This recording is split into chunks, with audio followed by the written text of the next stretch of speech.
Our channel. సుబ్రహ్మణ్యేశ్వరుడికి సంబంధించిన 6 ప్రసిద్ధ పుణ్యక్షేత్రాలు తమిళనాడు రాష్ట్రంలో ఉన్నాయి. అంతేకాదు కుమారస్వామికి సంబంధించి ఎన్నో పురాణ గాథలు, మహిమలు ఈ ప్రాంతంతో ముడిపడి ఉన్నాయి. అందుకే సుబ్రహ్మణ్యేశ్వర స్వామి, కుమారస్వామి ని ఇక్కడి ప్రజలు అత్యంత భక్తి శ్రద్ధలతో కొలుస్తారు. సుబ్రహ్మణ్యేశ్వర స్వామికి సంబంధించిన 6 క్షేత్రాల్లో 5 క్షేత్రాలు పర్వత ప్రాంతాలపై ఉంటే ఒక క్షేత్రం మాత్రం సముద్ర తీరంలో ఉంటుంది. ఆ క్షేత్రమే తమిళనాడులోని తిరుచెందూర్. ఇది 6 షణ్ముఖ క్షేత్రాలలో మొదటిది. హిందువులు తప్పక సందర్శించాల్సిన అద్భుతమైన క్షేత్రాలలో ఇది ఒకటి. ఈ ఆలయ చారిత్రక నేపథ్యం, కుమారస్వామి మహిమలు, ఇక్కడి ప్రకృతి రమణీయత భక్తులకు ఆశ్చర్యపరుస్తాయి.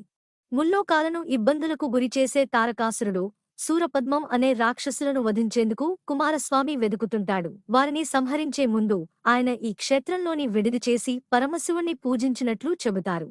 కుమారస్వామి తారకాసురుణ్ణి వధించిన తరువాత శూరపద్మం అనే రాక్షసుడు ఈ క్షేత్రంలోనే ఒక మర్రి చెట్టు రూపంలో దాక్కుంటాడు. దీంతో కుమారస్వామి తన ఆయుధంతో ఆ మర్రి చెట్టును 2 ముక్కలు చేసి ఆ రాక్షసుని సంహరిస్తాడు. చివరి క్షణాల్లో ఆ అసురుడి కోరిక మేరకు మర్రి చెట్టు 2 భాగాల నుంచి ఏర్పడిన నెమలిని, కోడిని సుబ్రహ్మణ్యేశ్వరుడు తన వాహనాలుగా స్వీకరిస్తాడు. అనంతరం భక్తులను అనుగ్రహించేందుకు ఆయన ఇక్కడే కొలువైనట్లు చెబుతారు. తిరుచెందూర్లోని సుబ్రహ్మణ్యేశ్వర విగ్రహాన్ని ఎంతో శక్తివంతమైనదిగా చెబుతారు. దీనికి సంబంధించి అనేక సంఘటనలు ప్రచారంలో ఉన్నాయి.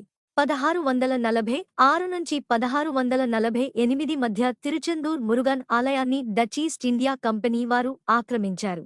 పోర్చుగీసులతో యుద్ధం సమయంలో ఈ ఆలయంలోనే వారంతా ఆశ్రయం పొందారు. స్థానికులు వీరిని ఖాళీ చేయించేందుకు ఎంత ప్రయత్నించినా సాధ్యపడలేదు.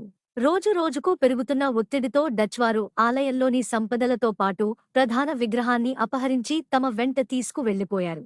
విగ్రహంతో కలిసి సముద్ర మార్గం గుండా వెళ్తున్న సమయంలో పెద్ద తుఫాను ఏర్పడి వారిని భయభ్రాంతులకు గురిచేస్తుంది.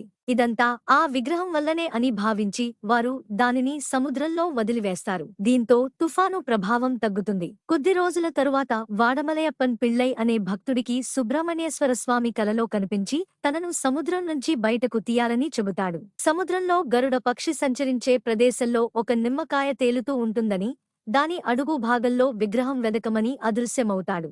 అలాగే సముద్రంలో వెదకగా విగ్రహం బయటపడుతుంది. దీంతో దానిని మరలా ఆలయంలో ప్రతిష్ఠ చేశారు. ఇదంతా ఆలయంలో పెయింటింగ్ల రూపంలో కనిపిస్తుంది. సుబ్రహ్మణ్యేశ్వర విగ్రహాన్ని బయటకు తీసి ప్రతిష్ఠ చేసిన తరువాత తిరువాయిదురై మఠంలో నివసించే దేశికామూర్తికి స్వామి కలలో కనిపించాడట. తనకు 9 అంతస్తుల రాజగోపురం నిర్మించాలని చెప్పాడట. పేదవాడైన దేశికామూర్తి ఆలయం నిర్మాణం కోసం పనిచేసే కూలీలకు స్వామి విభూదిని పంచేవాడు. వారు కొద్ది దూరం వెళ్లేసరికి ఆ విభూది బంగారు నాణేలుగా మారేది. ఇది తెలుసుకుని ప్రజలు స్వచ్ఛందంగా ఆలయ నిర్మాణంలో పాలు పంచుకుని గోపుర నిర్మాణం పూర్తి చేసినట్లు చెబుతారు. అప్పటినుంచి స్వామి విభూదిని ఎంతో మహిమాన్వితమైనదిగా భక్తులు భావిస్తారు.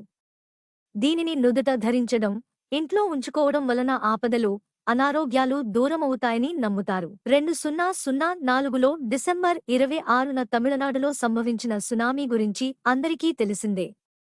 సముద్ర తీరానికి కొన్ని మైళ్ల వరకు అన్ని ప్రదేశాలు తుడుచుపెట్టుకుపోయాయి. అయితే సముద్ర తీరానికి పక్కనే ఉన్న ఈ ఆలయం మాత్రం ఏమాత్రం చెక్కు చెదరలేదు.